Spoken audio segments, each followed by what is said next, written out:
Bienvenido al canal Narraciones Budismo, narrado por Cristina Ingrid P. Maestros contemporáneos. El 14 Dalai Lama Tenzin Gyatso, una llave para el Madhyamaka, traducido por Upasaka Losang Gyatso.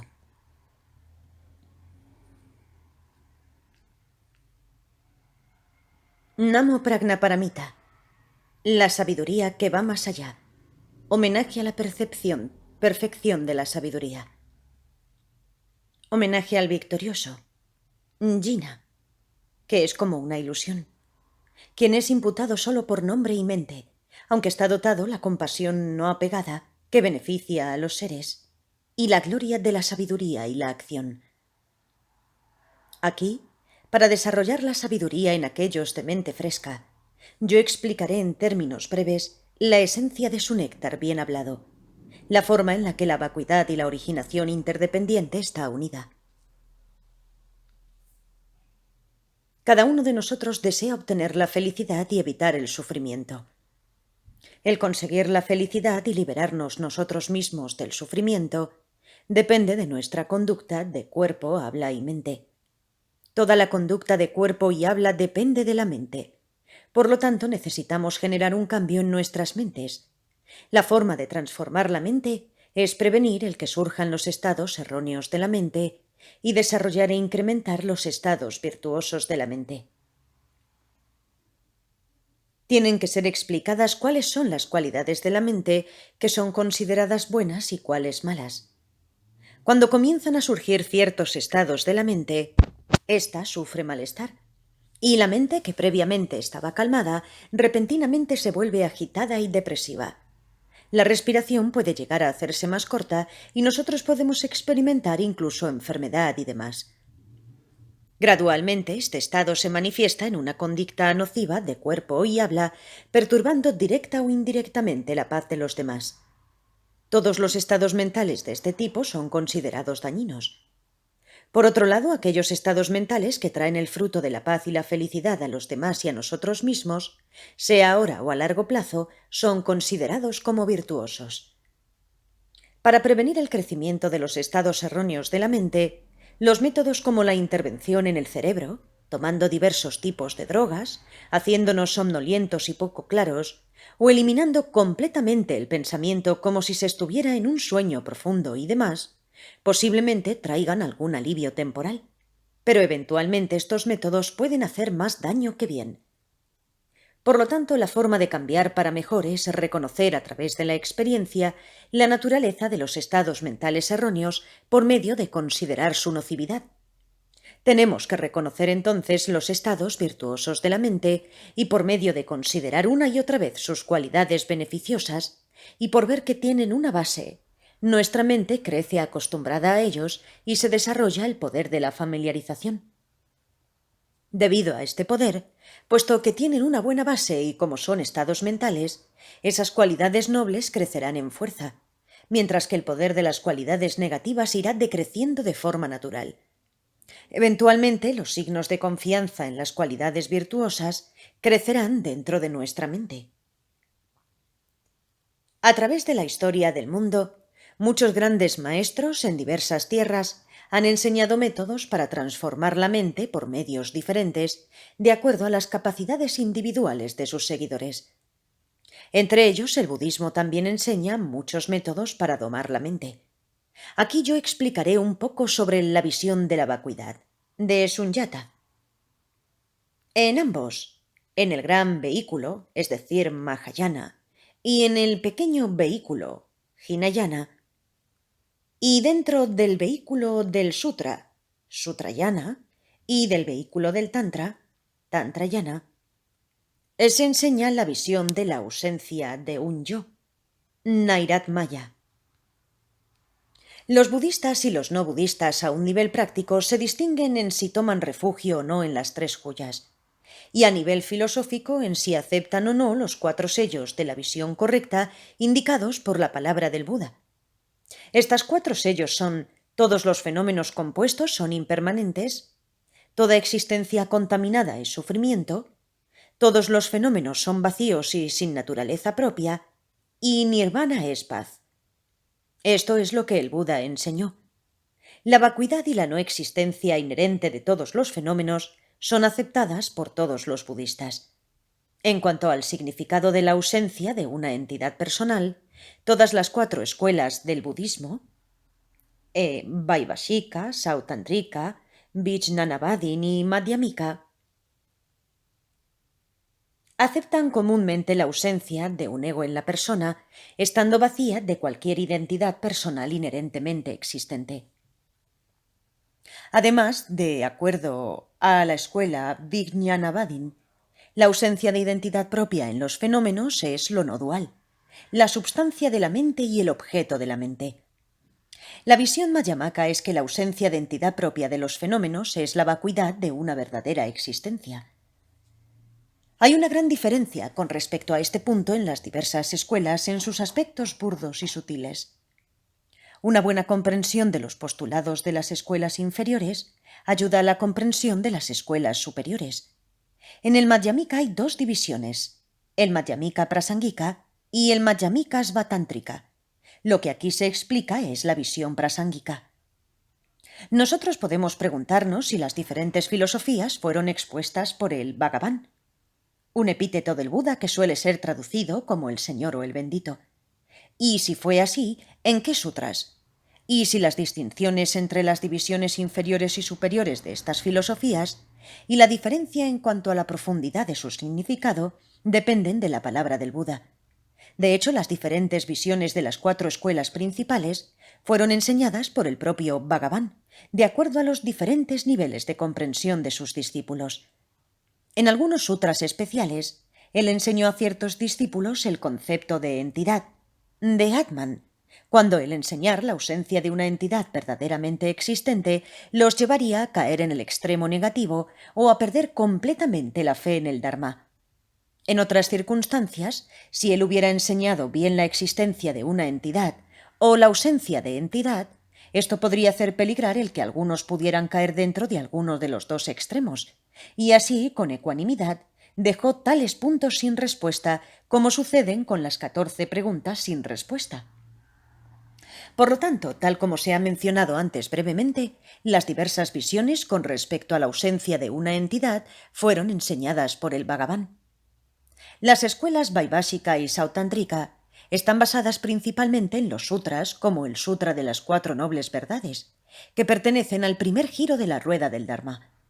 Las escuelas Madhyamika están basadas principalmente en sutras como el Noble Sutra de la Perfección de la Sabiduría en 100.000 líneas, perteneciente al segundo giro de la rueda del Dharma. La escuela Vijnanavadin está basada principalmente en el Noble Sutra explicando lo profundo.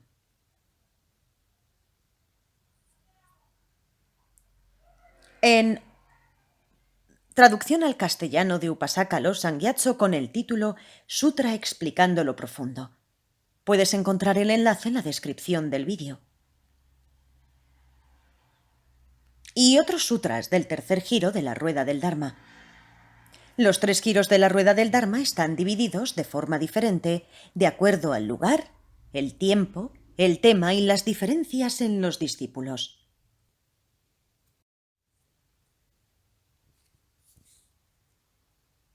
¿Cómo podemos juzgar desde la base de la palabra del Buda qué filosofías son las más avanzadas y profundas, cuando cada sutra enseña que la doctrina que en él se proclama es la suprema, que puede sostenerse como verdad?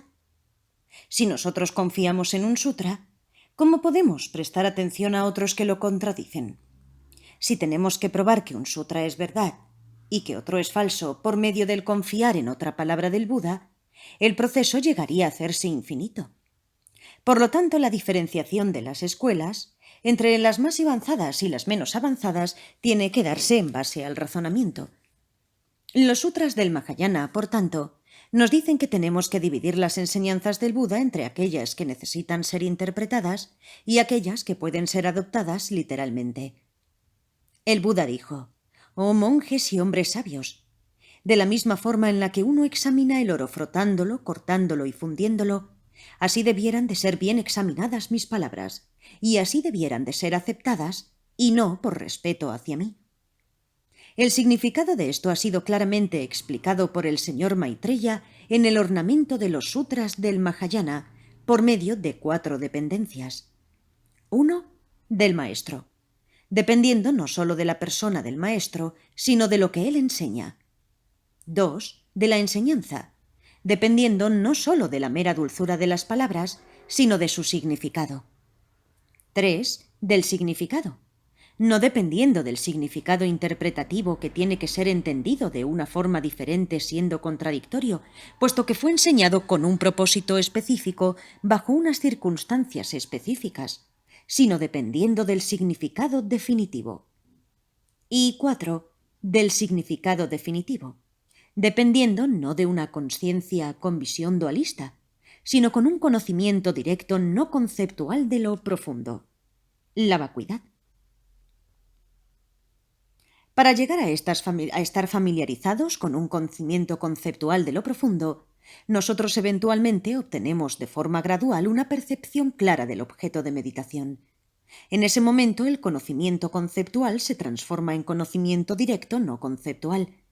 El crecimiento del pensamiento conceptual depende del razonamiento correcto, y así todo este proceso depende a nivel último del análisis. Todo análisis depende finalmente de nuestra experiencia válida, esto es, que está basado en nuestra verdadera percepción. Esta es la visión de los grandes panditas de la lógica, Pramana, Dignaga y Dharmakirti. Nosotros podemos preguntarnos, para mejorar la mente, ¿de qué nos sirven la lógica y la comprensión de todas estas filosofías? ¿No son sólo la nobleza y la bondad de la mente todo lo que se necesita para un practicante del Dharma, mientras que el conocimiento pertenece solo a los eruditos? Hay diferentes métodos los cuales pueden cambiar la mente en diversos grados. En alguno uno puede practicar concentrado en un solo punto, solo con fe y devoción, mientras que hay una falta de razonamiento o discriminación. Pero con estas cualidades tan solo, semejante práctica no desarrollará una gran energía. Especialmente para hacer que las buenas cualidades de la mente sean infinitas, no es suficiente para nuestras mentes la mera familiarización con el objeto de nuestra práctica, sino que además nuestra práctica ha de tener una buena base.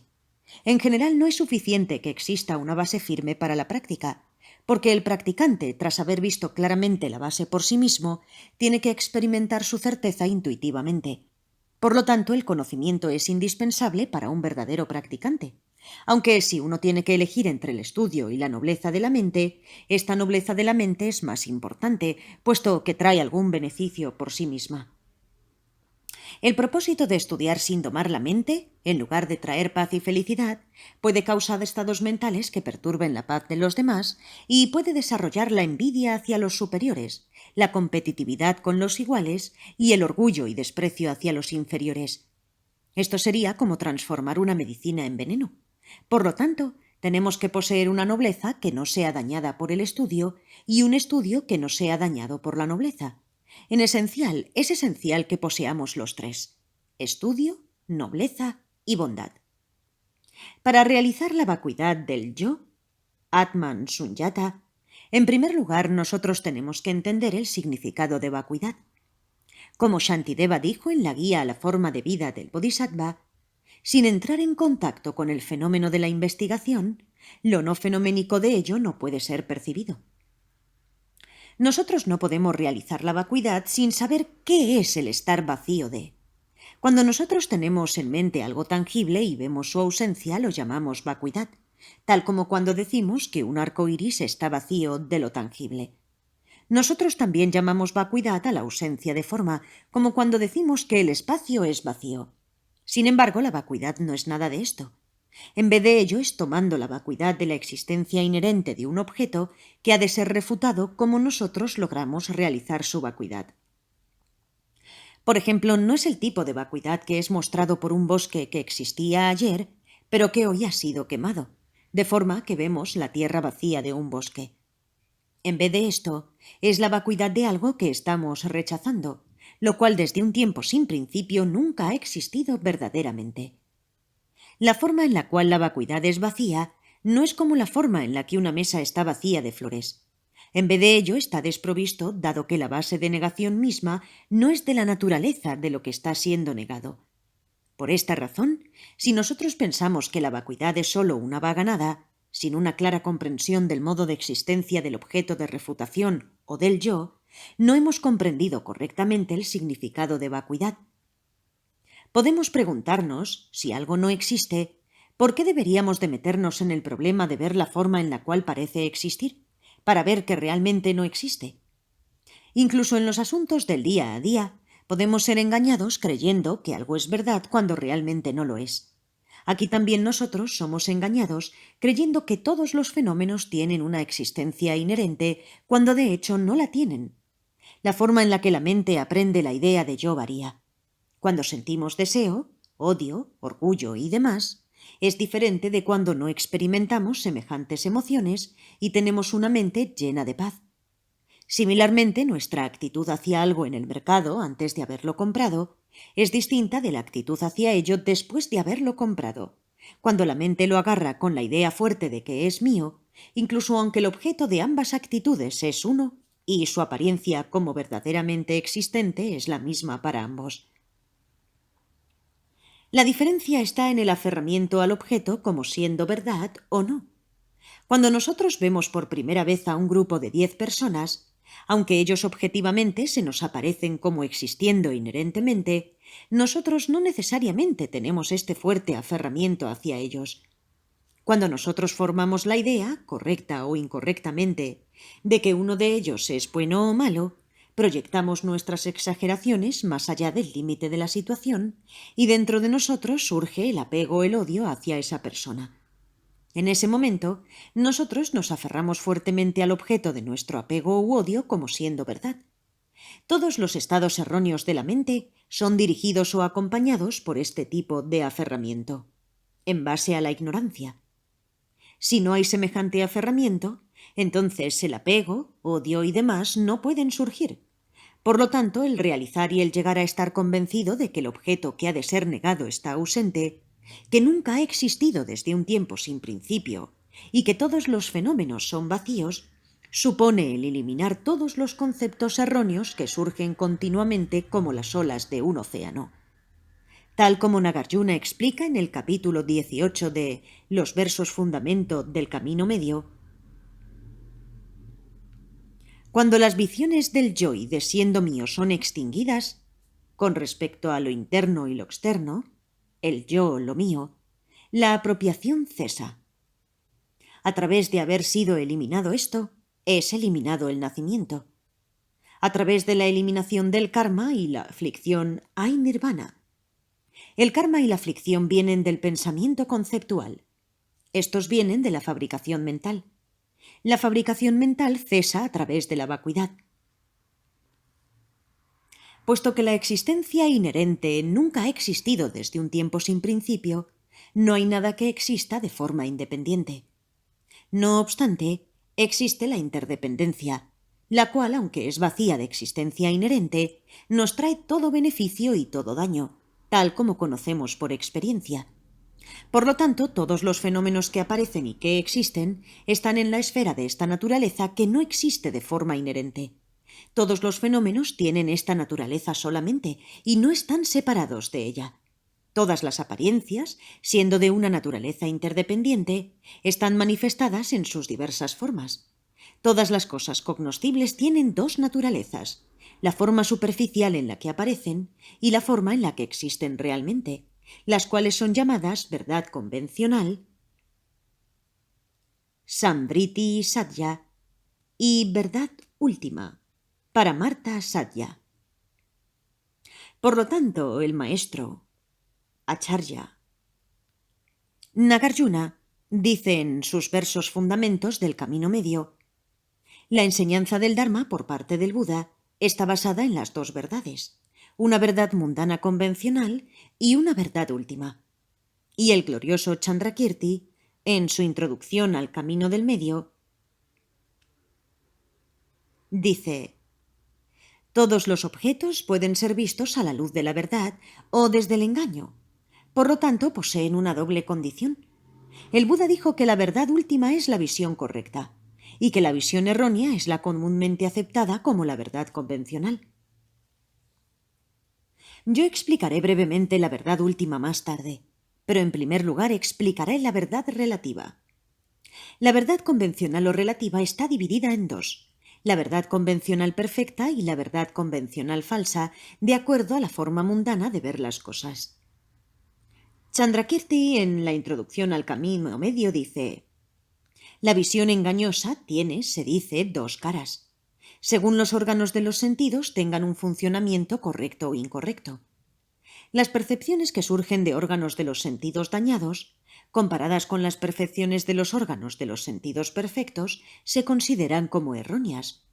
Y todo lo que los 6 órganos de los sentidos, los 5 sentidos más la mente, perciban dentro de la experiencia ordinaria del mundo, es considerado como verdad, como de acuerdo con el mundo. El resto, de acuerdo a esta visión mundana, es falso. Comprender los dos niveles de la verdad de esta forma es muy importante, porque nosotros continuamente tenemos que relacionarnos con esas apariencias, las cuales nos traerán beneficios o daño. Tenemos que entender claramente la naturaleza superficial y profunda de los fenómenos con los que tratamos. Por ejemplo, podemos tener que tratar con un vecino que es muy taimado, y si nos relacionamos con él solamente de acuerdo a su comportamiento inadecuado, entonces podemos tener problemas.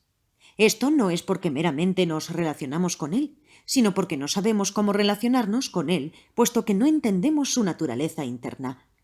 Por lo tanto, si tenemos un claro conocimiento de ambas, su naturaleza interna y su apariencia externa, nosotros seremos capaces, de acuerdo a esto, de establecer una relación con él que no llevará a causar problemas.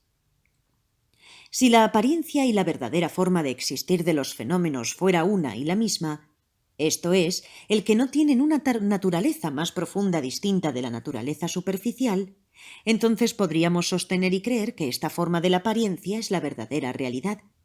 No obstante, esto no es así. Aunque la forma en la que aparecen todos los fenómenos parece ser verdad, esencialmente no es ni verdaderamente existente o inherentemente existente, ni es no existente. Una visión que entiende esto es conocida como la visión del camino medio, Madhyamika. Ahora explicaré la forma en la que el yo, la existencia inherente, no existe. Cuando percibimos algo a través de nuestros sentidos o a través de nuestra mente, o cuando tenemos cualquier experiencia, eso que es percibido y experimentado parece tener la naturaleza de una existencia inherente e independiente, y también es como si estuviera existiendo solamente por su propio lado. Debido a esto, todas las percepciones son erróneas, excepto la sabiduría que percibe la vacuidad directamente. Ahora, si se nos pregunta si la existencia debido a una percepción errónea es suficiente para la existencia, entonces ¿no sería posible que no haya nada que sea no existente? Esto es, que todo pueda existir. A esto podemos contestar que nuestra percepción, equivocada debido a que su objeto parece verdaderamente existente, y nuestra percepción válida, la cual no está engañada al ser objetiva, no son contradictorias. Por ejemplo, cuando la consciencia del ojo aprende la forma aparece como siendo verdaderamente existente.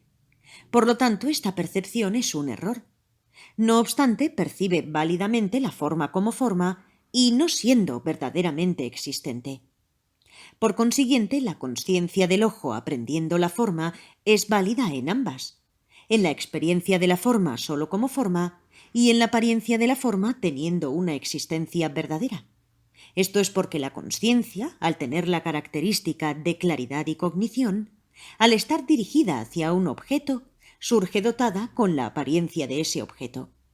Por lo tanto, se ha enseñado que todas las consciencias con perspectivas duales son percepciones válidas directas con respecto a sus propias apariencias y correctas, de hecho, en sus propias apariencias.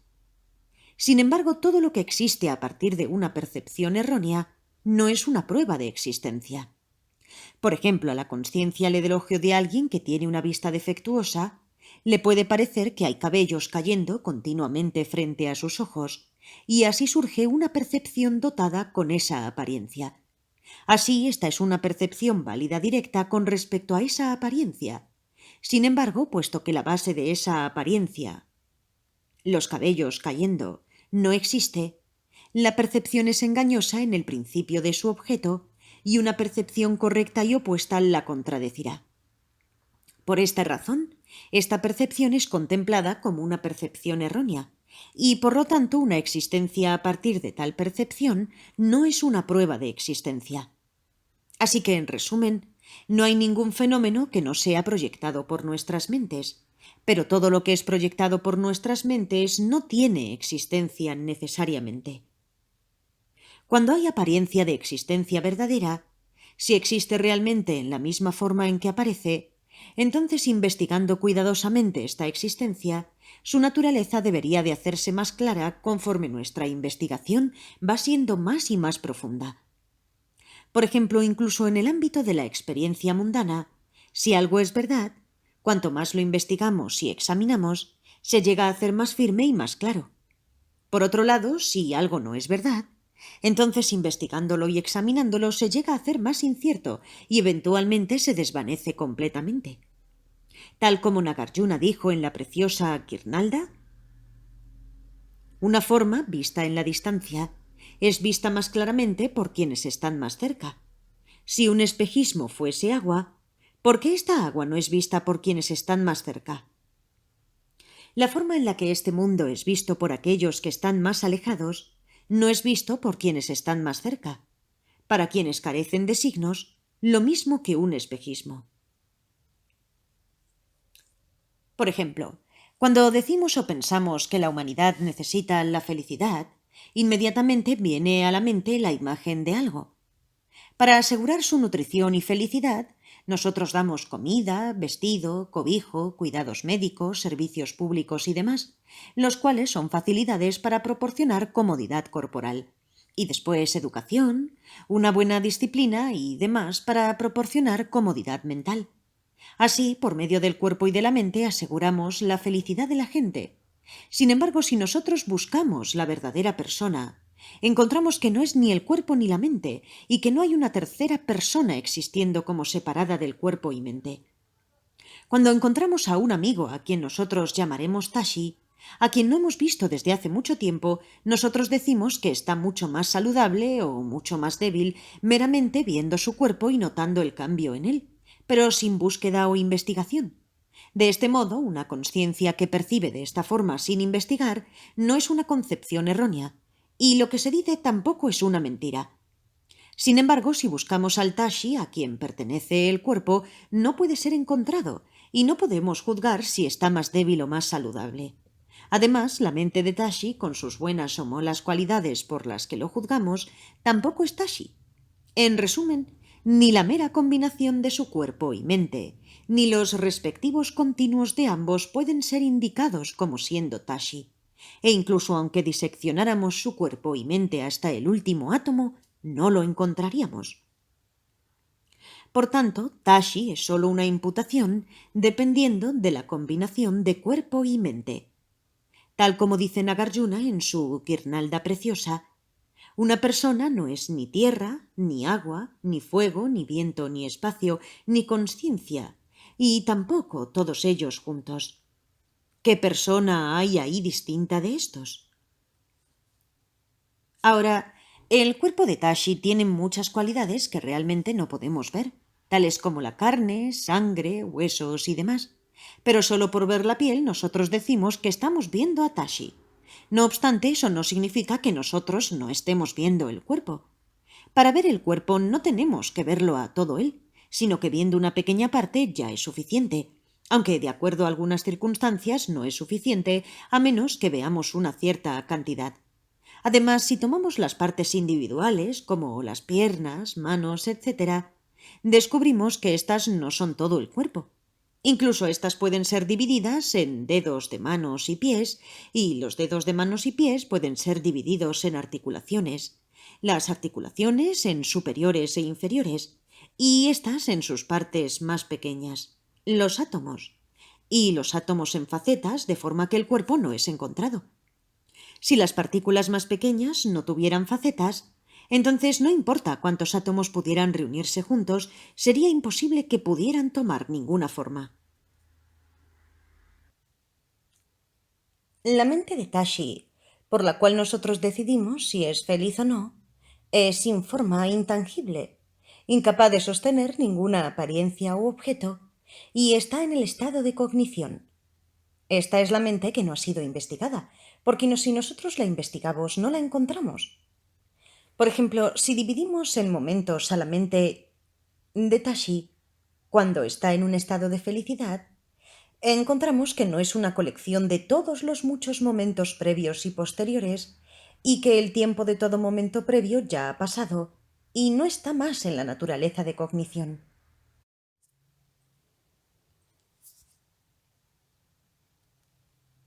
El momento futuro aún no ha venido, y el momento presente no puede ser distinto de estar naciendo o aún no haber nacido. Por tanto, si la mente es buscada de este modo, nosotros no podemos indicar una mente presente. Por consiguiente, cuando nosotros buscamos esta mente feliz, no podemos encontrarla. En resumen, mente feliz y mente infeliz no son más que nombres imputados sobre la mera colección de momentos previos y siguientes.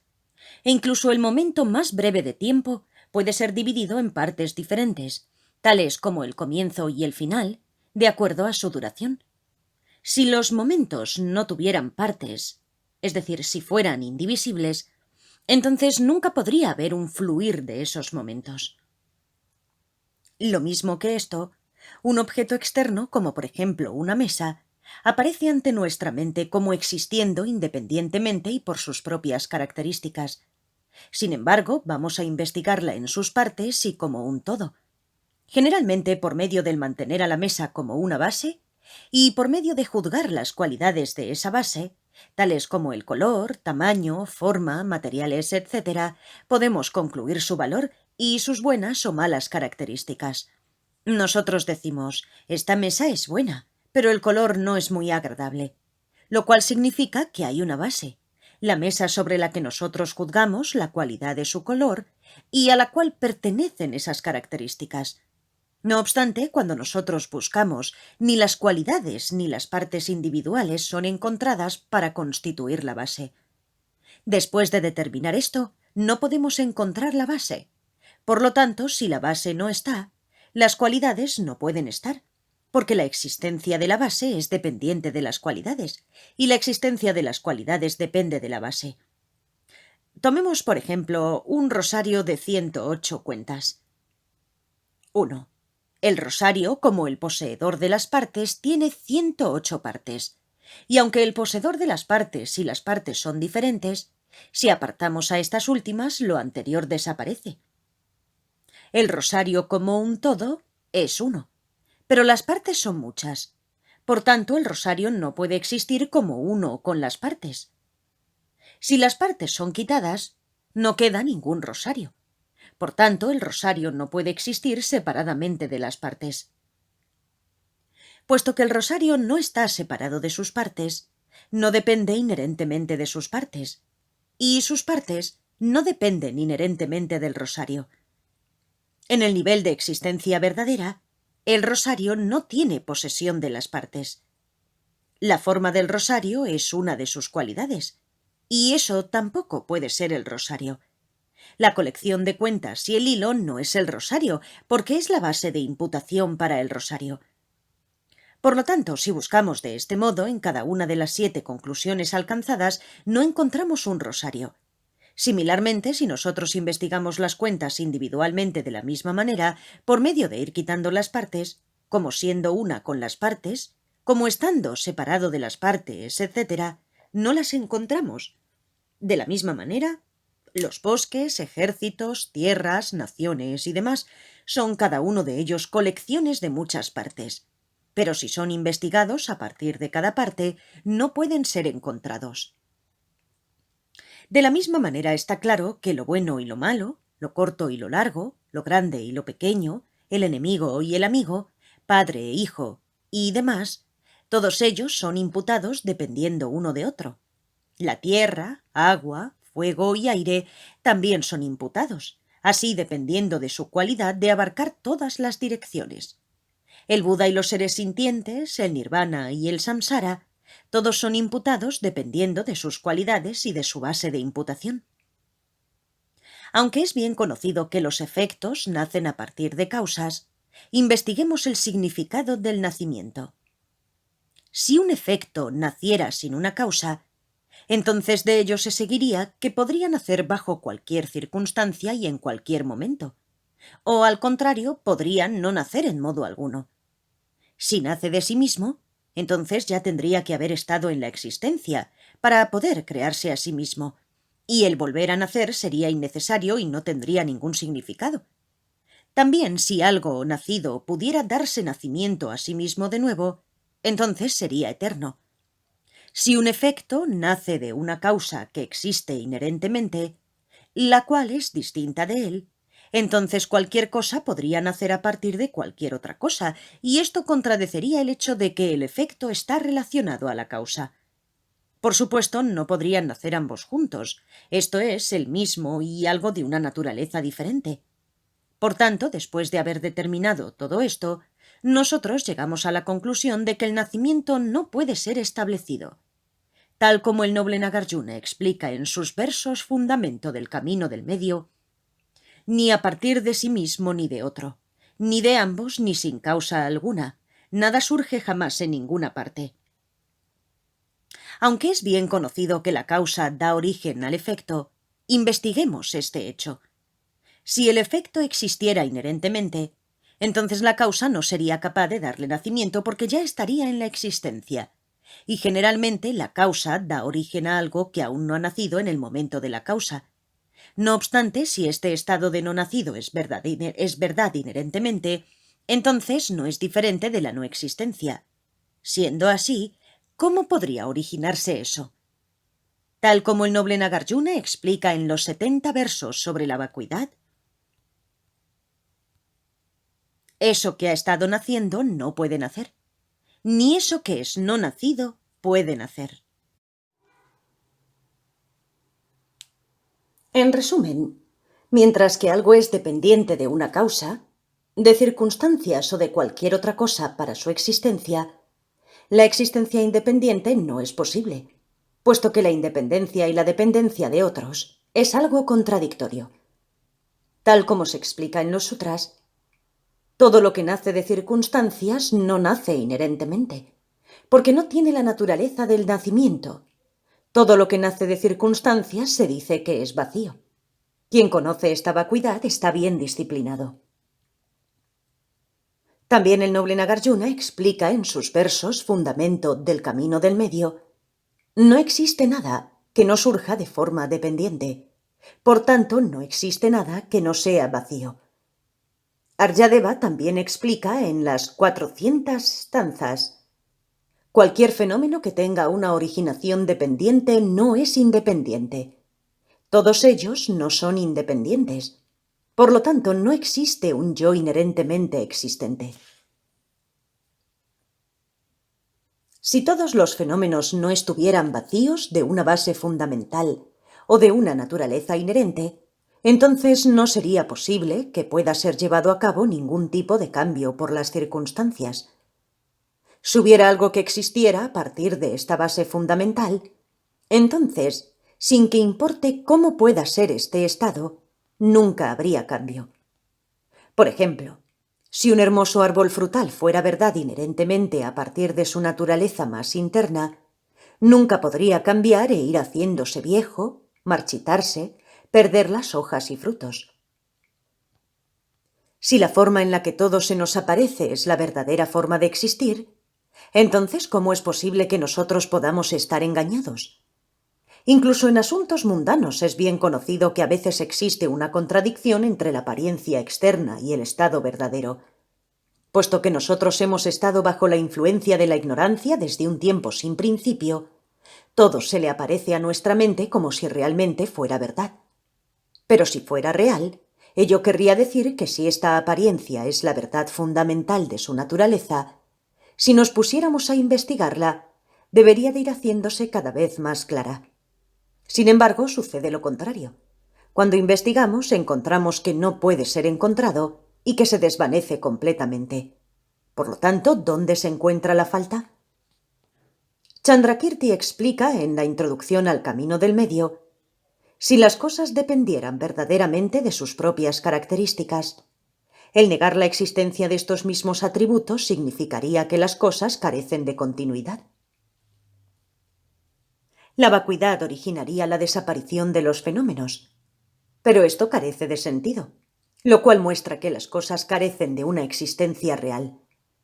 Por lo tanto, si tales fenómenos son analizados, aparte de la talidad como su naturaleza verdadera, no puede encontrarse nada más, y por lo tanto la verdad convencional de cada día no debería de ser sometida a análisis.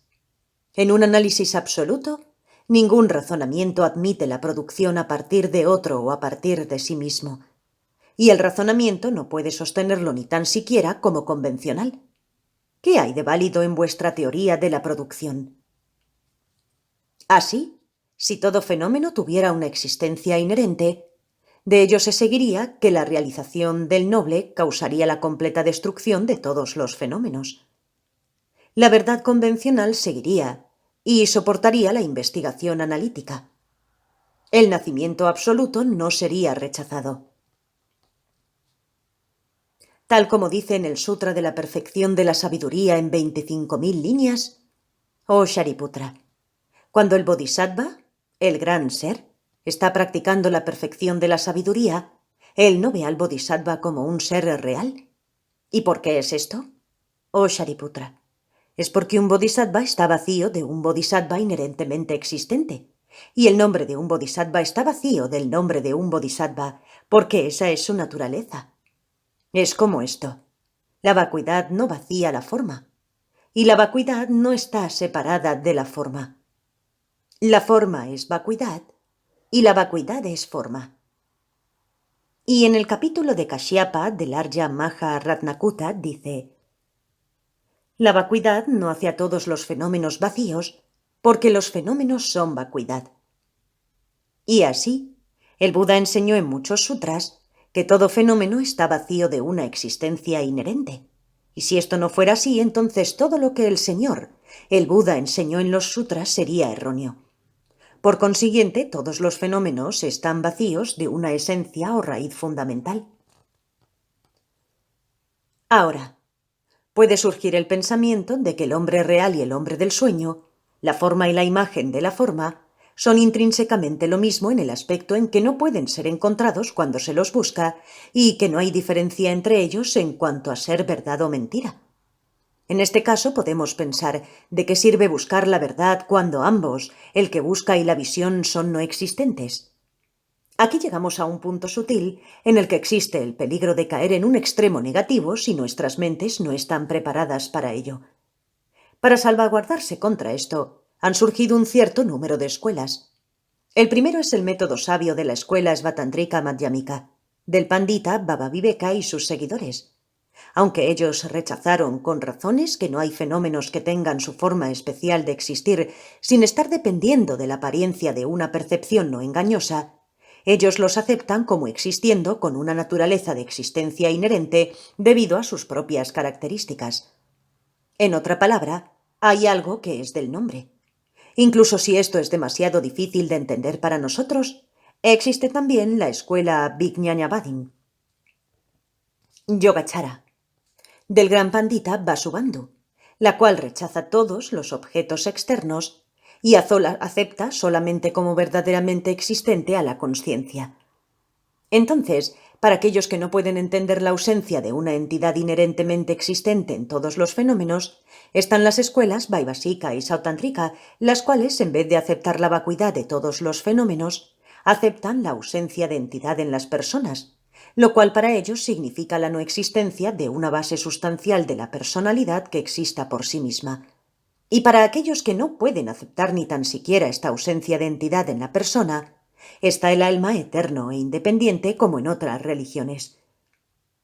Si nosotros pensamos que todos los fenómenos no existen porque no pueden ser encontrados en el análisis, esto obviamente contradice los hechos y el conocimiento común.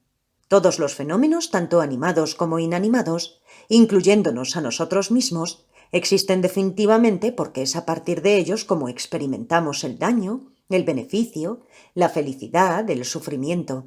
Entonces nosotros podemos preguntar, si todos los fenómenos animados e inanimados, incluidos nosotros mismos, existen definitivamente, porque no podemos encontrarlos cuando los buscamos. En la perfección de la sabiduría en 25.000 líneas, el Buda explica: Bodhisattva es solo un nombre. La Prajnaparamita es solo un nombre. La forma, las sensaciones, las concepciones, las formaciones y la consciencia son solo nombres. De la misma forma, la forma material es como una ilusión. Y también las sensaciones, las concepciones, las formaciones y la consciencia son como ilusiones. Ilusión también es tan solo un nombre. No existe en el objeto ni existe en el sujeto. Y además, ¿por qué es esto? Un nombre es una creación imputada sobre un fenómeno individual. Un nombre etiqueta la forma inmediata o la apariencia de cada fenómeno, y así todos estos nombres son simple etiquetado. Cuando los bodhisattvas, los grandes seres, están en la profunda práctica de la perfección de la sabiduría, ellos no ven a un nombre como un ser real, y debido a ello no se aferran a ello.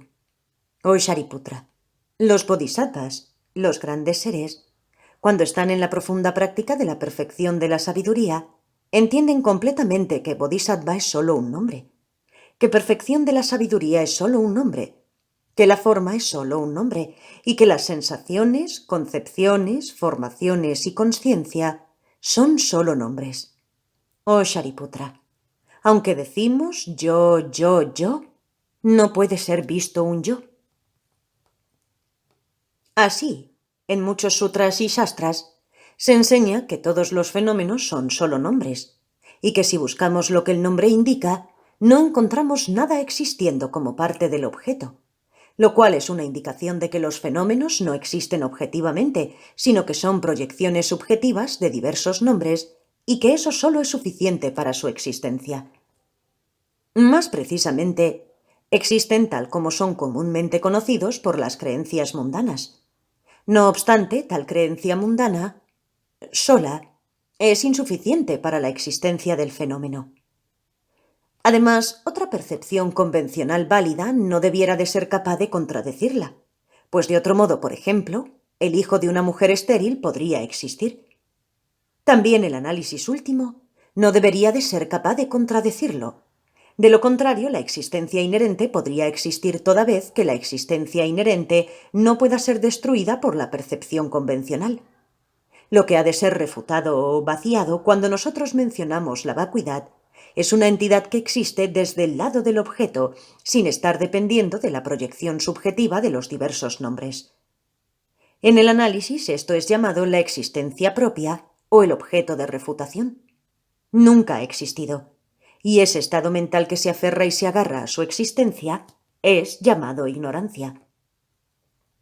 Verdaderamente hay muchos tipos de ignorancia, pero esta ignorancia en particular es la raíz de la existencia cíclica.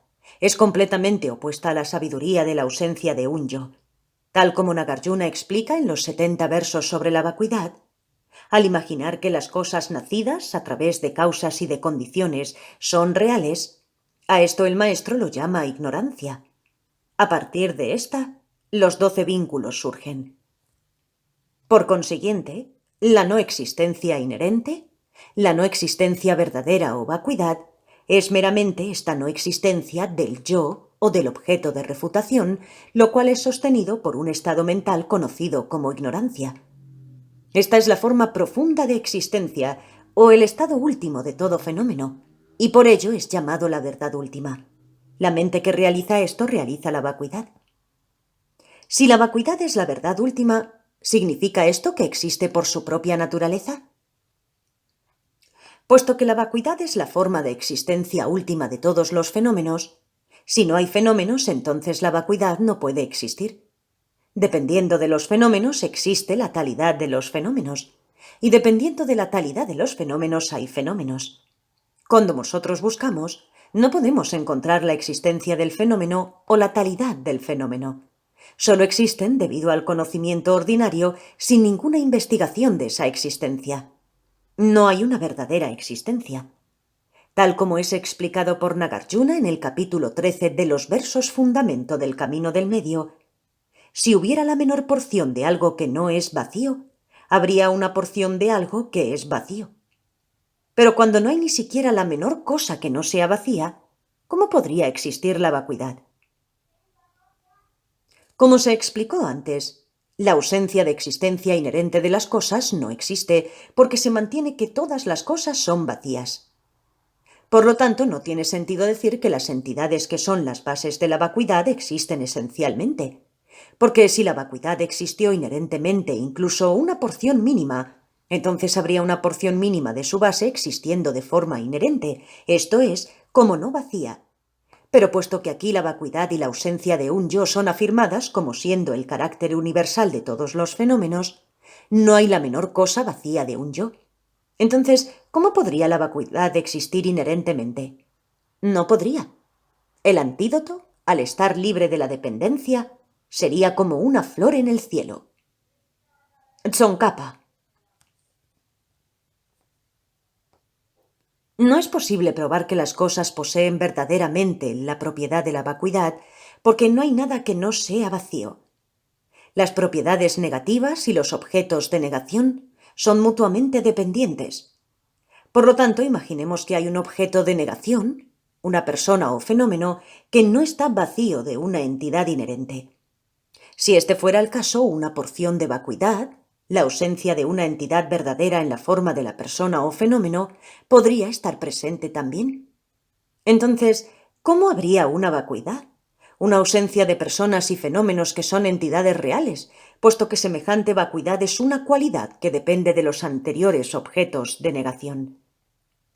Indudablemente, esto es similar a un hombre en un sueño, puesto que el hombre soñado no es real, tampoco lo es su muerte.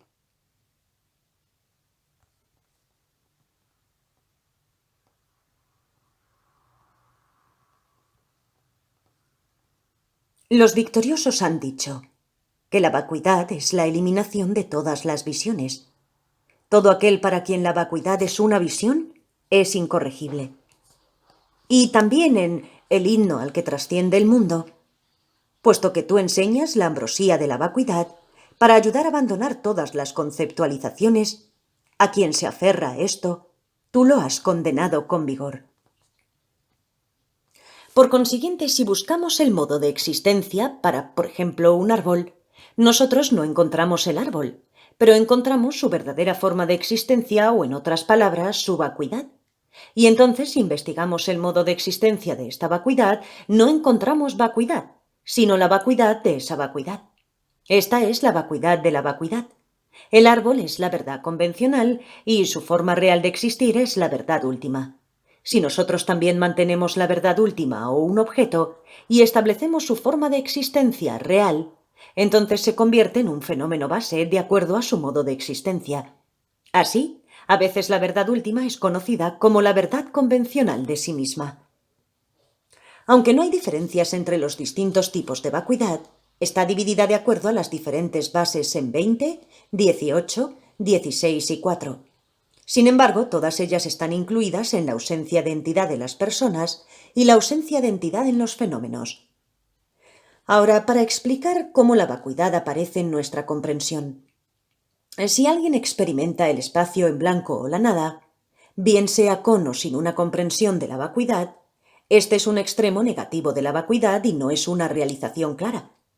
También, si alguien tiene una comprensión intelectual clara del significado de la vacuidad y considera que esto es vacuidad, eso tampoco es una realización verdadera.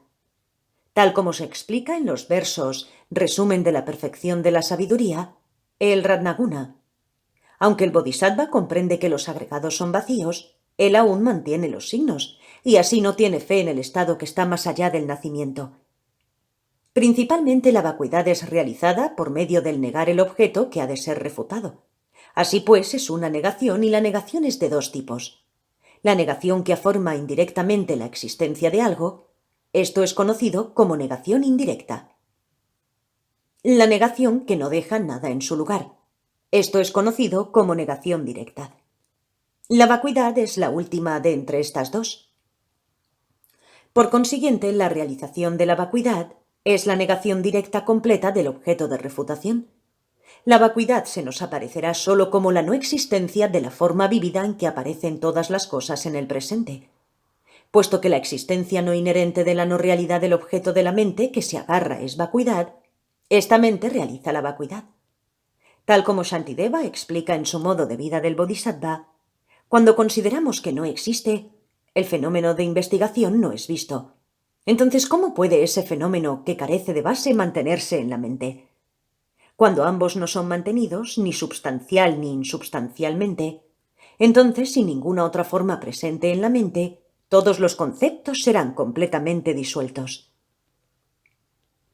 Si la vacuidad fuera una negación indirecta o una afirmación, cualquier realización de la vacuidad aún sería un concepto y un signo, y el aferramiento a una existencia verdadera continuaría existiendo. Por lo tanto, esta sabiduría no sería ningún remedio contra el agarre, y no sería posible el abandonar los obstáculos. Como Shantideva explica en la guía al modo de vida del Bodhisattva, cuando quien busca investiga por medio del análisis, si el análisis también necesita ser investigado, entonces la investigación sería infinita. Pero cuando el objeto está siendo investigado, la investigación carece de base, y como no hay base, no habrá el surgir de las visiones de la verdadera existencia, y esto también es llamado nirvana. Cuando contemplamos a todos los objetos, a nosotros y a los demás, encontramos que carecen de esencia, y cuando llegamos a estar acostumbrados a este hecho, entonces todos esos objetos, incluso aunque no tengan existencia inherente, nos aparecerán como irreales, como un sueño o una ilusión. Podemos preguntarnos cuál será el resultado y el beneficio de esto. Nagarjuna dice en sus versos Fundamento del Camino del Medio, eso que es originación dependiente es explicado como siendo vacuidad. Eso, siendo una designación dependiente, es el camino del medio. De esta forma, por medio del comprender la vacuidad como el significado de la originación interdependiente y la originación interdependiente como el significado de la vacuidad, nosotros no tendremos ninguna duda de que uno complementa al otro. Por el comprender eso, nosotros seremos capaces de practicar el abandono y la aceptación sobre la base de que todo existe solo dependiendo de la proyección del nombre por un conocimiento válido y convencionalmente correcto. Por lo tanto, todos los estados mentales erróneos, tales como el apego, el odio y demás, los cuales surgen debido a un aferramiento a una existencia que no es dependiente del nombre, perderán su fuerza y desaparecerán gradualmente a la vez. Para explicarlo brevemente, si nosotros obtenemos una experiencia clara en la visión correcta de la vacuidad, entonces, por medio de la visión penetrante, nosotros llegaremos a conocer cómo todo se le aparece a la mente como siendo real, cómo nosotros nos aferramos como a algo real aquello hacia lo que tenemos un fuerte sentimiento, cómo surge este aferramiento y cómo cuando surgen el apego, odio y demás engaños, esto sirve como la base y la causa de estos engaños. Nosotros también estaremos totalmente convencidos de que esta mente que se agarra es errónea con respecto a que está equivocada en su objeto y a que este aferramiento no tiene una base válida. Nosotros veremos completamente claro que es su contrario, la mente que realiza la no existencia del yo, la que está entendiendo correctamente y la que tiene la buena base de la percepción válida. El glorioso Pandita Dharmakirti explica en el Pramanavartika: la mente que comprende y la mente que inventa, debido a su naturaleza, siempre destruirán una a otra aquello que es degenerado y aquello que es virtuoso, estando por naturaleza siempre en oposición. Y por tanto, aquellos que desarrollan la familiarización y que gradualmente van cambiando, transformándose en la naturaleza de eso que es virtuoso, se liberan completamente de la ruina, del samsara. Por lo tanto, puesto que los dos estados mentales tienen formas completamente contradictorias de agarrarse, uno siempre destruirá al otro, y si uno se llega a hacer más fuerte, el otro de forma natural se debilita. Tal como dice Nagarjuna en Alabanza del Dharmadhatu, una prenda que fue limpiada por el fuego puede estar aún ensuciada por varias impurezas. Cuando se vuelve a colocar en la llama, las impurezas se queman, la prenda no. Similarmente, la mente, que también es luminosa, está ensuciada por las impurezas del deseo, etc. Las aflicciones se queman en el fuego de la sabiduría, pero su luminosidad no. Y tal como enseña el Buda Maitreya en el sublime continuo del Mahayana, el perfecto Buddhakaya, el cuerpo del Buda, lo abarca todo. La talidad no puede ser diferenciada. Y todos los seres tienen la disposición, por eso siempre tienen la naturaleza de Buda. Ambas, la naturaleza última y la naturaleza convencional clara y que conoce, son inmaculadas. Una mente sin impureza puede desarrollar dentro buenos o malos estados mentales. Pero no importa cuánto nos lleguemos a acostumbrar a ellos, estos estados son limitados. No obstante, los buenos estados de la mente con una base válida se desarrollarán infinitamente si nosotros nos acostumbramos a ellos. Por esta razón, nosotros ganaremos la certeza de que las impurezas que cubren la mente pueden ser erradicadas. Nosotros también llegaremos a comprender que cuando esas impurezas han sido completamente eliminadas de forma que ya no puedan volver a surgir más, entonces la verdadera naturaleza de la mente en ese momento es nirvana, y que este nirvana puede ser alcanzado. De la misma forma en que estos engaños pueden ser destruidos, sus impresiones o huellas también pueden ser destruidas. Cuando todos los engaños y sus huellas han sido destruidos, entonces la verdadera naturaleza de la mente es llamada el nirvana de no permanencia o el dharmakaya. Así, llegaremos a comprender que en general el nirvana y la completa iluminación existen. Nagarjuna dijo en los versos fundamento del camino medio: me postro ante el Buda perfecto, el mejor de los maestros, quien enseñó que todo lo que se origina dependientemente es sin cese, sin surgimiento, sin aniquilación, sin permanencia, sin venir de ningún sitio y sin ir a ningún sitio, sin distinción, sin identidad, lleno de paz, libre de toda elaboración conceptual. El Buda enseñó a partir de su propia visión penetrante que todos los fenómenos, puesto que son originados de forma dependiente, están vacíos de existencia inherente y carecen de los 8 límites del nacimiento, muerte y demás, tal como ha sido indicado antes. Cuando nosotros vemos a este Buda como el ser perfecto que ha mostrado sin falta la bondad definitiva de la libertad permanente, el nirvana y la budeidad y su método, entonces nosotros entenderemos cómo el Bhagavan nunca nos ha fallado al mostrarnos con el método la libertad temporal de no caer en los reinos desafortunados y demás, tal como Dharmakirti explica en el Pranamavartika. Porque la palabra del Buda no es decepcionante, al mostrarnos el significado principal, entonces nosotros podemos llegar a entender todos los otros significados. Y Aryadeva en las 400 estanzas dice: cualquiera que dude acerca de lo que dijo el Buda sobre aquello que está escondido debería de confiar en la vacuidad e ir ganando confianza en él solamente.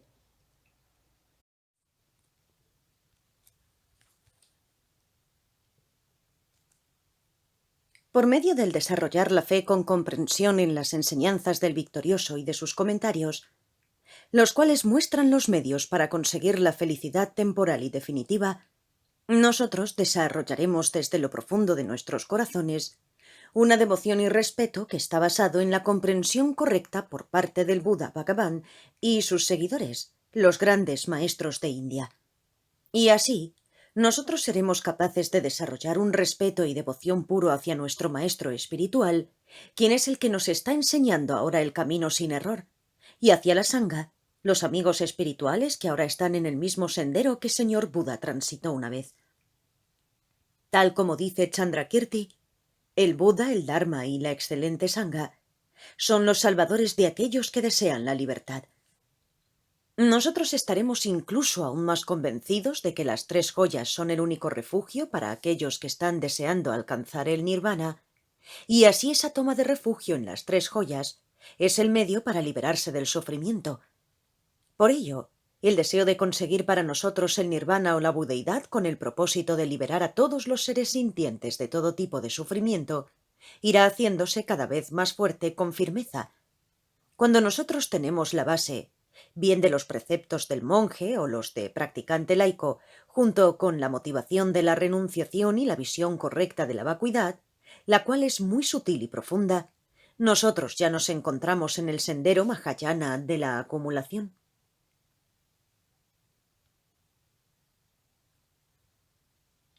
Sambhava Marga. Y entonces, después de familiarizarnos con esta visión por medio de mucho estudio y contemplación, esta visión cambiará en una que surge de la meditación.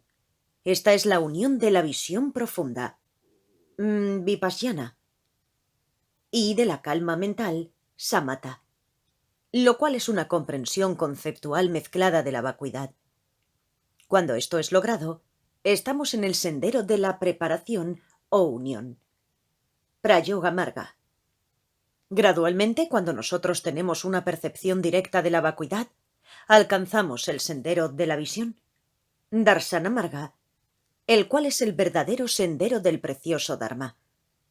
Con esta realización clara como remedio, serán erradicados gradualmente todos los obstáculos burdos como la verdadera causa del sufrimiento, el aferramiento intelectualmente formado hacia la existencia verdadera y demás, y el sufrimiento verdadero, tal como el renacimiento en los reinos desafortunados. Entonces, por medio del estar más familiarizado con esta realización, nosotros alcanzamos el sendero de la meditación, y gradualmente vamos consiguiendo la verdadera cesación de los engaños inherentes, comenzando con las formas más burdas y sus necesidades, y entonces llegando a las más pequeñas dentro de las formas más sutiles. Ahora es alcanzado el nirvana, y el viaje alcanza su fin, y hemos alcanzado el sendero de la libertad, el estado más bajo de un arhat. Con el desarrollo de la sabiduría del estudio, contemplación y meditación enfocada en el significado de la vacuidad, que está acompañado por los medios hábiles de las perfecciones, tales como la generosidad, moralidad y demás, las cuales surgen de la motivación de la bodhicitta, y por ir haciendo esto cada vez más profundo, nosotros alcanzaremos una percepción directa de la vacuidad. De esta forma realizamos la sabiduría perfecta del nivel del bodhisattva y el primer mérito incontable es acumulado. Entonces, por medio de traer una cesación verdadera de los engaños formados intelectualmente, tales como el aferrarse a la idea de una existencia verdadera tal como se explicó antes, nosotros pasaremos los 7 niveles impuros del bodhisattva y completamos el segundo mérito incontable. Finalmente, durante los 3 últimos niveles puros, nosotros erradicamos gradualmente los instintos hacia el aferrarse a la supuesta existencia verdadera junto con sus efectos sutiles. De este modo es acumulado el tercer mérito incontable y alcanzamos el Dharmakaya, la verdadera cesación de toda obstrucción. Al mismo tiempo, nosotros logramos el cuerpo del gozo y el cuerpo de manifestación, y así conseguimos la budeidad completamente realizada en sabiduría, compasión y poder. Uno que tenga la base de una buena acumulación de mérito y que posea una buena cantidad de sabiduría, por medio del entrenar su mente con la renunciación, bodhicitta y la visión correcta de la vacuidad, y que se dedique a uno de los 3 niveles inferiores del Vajrayana, por medio del realizar rápidamente el yoga de la unión de la visión penetrante y de la calma mental, alcanzará la budeidad mucho más rápidamente. Esto es porque estos niveles contienen el método más excelente para el logro del cuerpo de la forma de un Buda. En el sendero de la Nuttara-tantra, nosotros dividimos los aires y la mente en burdos, sutiles y muy sutiles.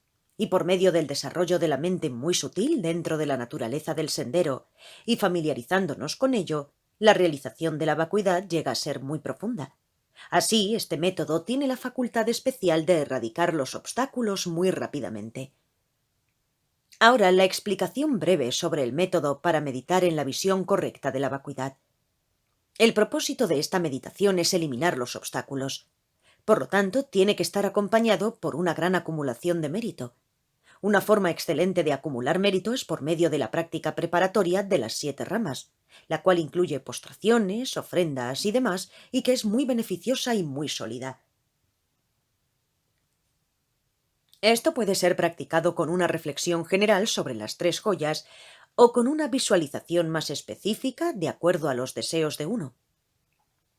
Entonces, tras haber pedido que crezca en nosotros una visión correcta de la vacuidad, comenzamos la verdadera meditación en la ausencia de una entidad en la personalidad. Cuando estamos en meditación, empezamos por ver y por entender claramente cómo el yo se aparece a la mente cuando tenemos diferentes sentimientos de alegría o pesar y cómo nosotros estamos aferrados a ese yo. Entonces investigamos la forma de existencia de ese ego tal como se explicó previamente. Cuando nuestra experiencia y comprensión se llega a hacer más profunda, nosotros llegamos a realizar que la forma en la que el yo nos ha estado apareciendo, como algo independiente, no existe en modo alguno. Ahora, emplazando nuestra mente en un solo punto sobre esta vacuidad, la cual es sólo la negación del objeto de refutación, durante algún tiempo, nosotros practicamos la concentración sin hacer ningún tipo de análisis. Siempre que comencemos a perder la traza de ese objeto que la mente está aprendiendo, tenemos que volver a practicar la contemplación por medio de investigar cómo existe el yo. La práctica de estas dos, contemplación y concentración, tenemos que intentar llevar a cabo un cambio en la mente.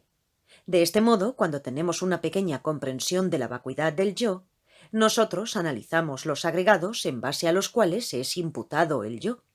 Investigamos la forma, las sensaciones, concepciones y formaciones en general, y hacemos una investigación excepcionalmente profunda del agregado de la consciencia. Generalmente, al realizar la forma convencional de existencia de la consciencia es muy difícil, pero muy importante. No obstante, si podemos llegar a reconocerla como siendo clara y cognición, entonces, por medio del análisis, podemos llegar a reconocer gradualmente la naturaleza última de la consciencia.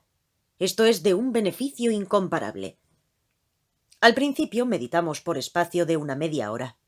Entonces hacemos un descanso e intentamos desarrollar una certeza clara de que todos los fenómenos que se le aparecen a la mente, tanto placenteros como desagradables, y a partir de los cuales se deriva nuestra experiencia de felicidad y de sufrimiento, no existen por su propio lado, sino que son interdependientes e ilusorios.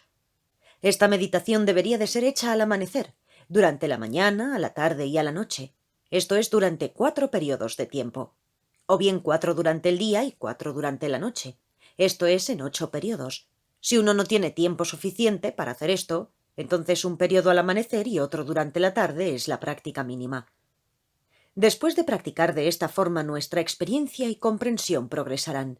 Y entonces todas nuestras acciones, tales como el caminar, sentarse, acostarse y demás, la comprensión de la visión correcta vendrá a nosotros sin esfuerzo.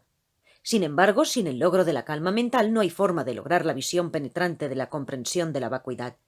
Por consiguiente, es necesario esforzarse para el logro de la vacuidad, el método por el cual todo puede ser aprendido.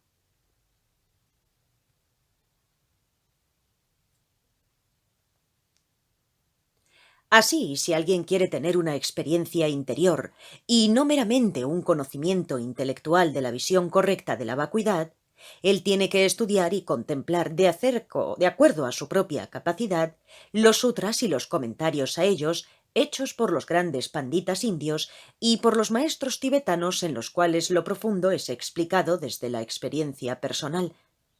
La experiencia de uno deriva del estudio y de la contemplación, y tiene que ir acompañada por la instrucción de un maestro experimentado. Que por la acumulación de mérito conseguido por esta obra, puedan todos los seres vivos, yo mismo y los otros quienes desean la felicidad, lograr el ojo que ve la infinita talidad y pasar a la tierra de la gran iluminación. Mahabodhi. Esta obra ha sido escrita de la forma más simple posible para hacer más fácil la traducción a otros idiomas. Es para beneficio de aquellos que con las mentes frescas, tanto en el este como en el oeste, buscan el Dharma del Buda en general, y a quienes les gustaría especialmente conocer la visión profunda y sutil de la vacuidad, pero que no han tenido la oportunidad de estudiar las grandes enseñanzas del Mahayana, o que no tienen la habilidad para estudiar las escrituras en el idioma tibetano. Ha sido compuesto por el monje budista Tenzin Gyatso, su santidad el 14º Dalai Lama. Que pueda esto ser una contribución hacia el desarrollo armonioso de la bondad y la virtud. Traducido al inglés por Gonsar Tulku, con la ayuda de Gavin Kilty. Traducido al castellano y anotado por el ignorante y falto de devoción Upasaka Losang Gyatso. Editado el 29/1/2015. Grabado en julio de 2020. Narrado por Cristina Ingrid. Gracias por escuchar.